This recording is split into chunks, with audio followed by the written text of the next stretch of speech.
पाहत आहोत विश्वविनायक न्यूज, ग्रामीण जनतेचा बुलंद आवाज। अजितदादांच्या विमान अपघात प्रकरणी मरीन ड्राईव्ह पोलिसांनी आज रोहित पवारांचा FIR दाखल करून घेतल्याने कुणाच्या तरी पाठिंब्यामुळेच पोलीस अधिकाऱ्यांची मगरुरी सुरू आहे।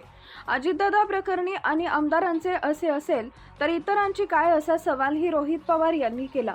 रोहित पवार, अमोल मिटकरी यांच्यासह अजितदादा आणि शरद पवार यांच्या राष्ट्रवादी काँग्रेसचे काही आमदार मरीन ड्राईव्ह पोलीस ठाण्यात FIR दाखल करण्यासाठी गेले होते, मात्र हा FIR पोलिसांनी दाखल करून घेतला नाही।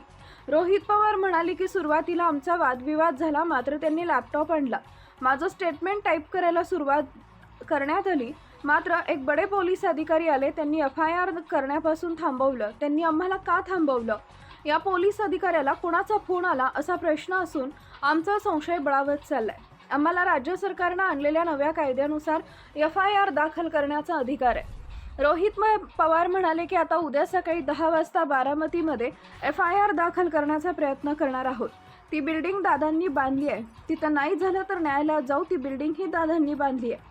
राज्याच्या उपमुख्यमंत्र्यांचा विमान अपघातात मृत्यू झाला आणि आमच्याकडे या प्रकरणात घातपात झाल्याचे स्पष्ट पुरावे असतानाही पोलीस अद्याप FIR दाखल का करत नाहीयेत, असा संतप्त सवाल रोहित पवार यांनी केलाय।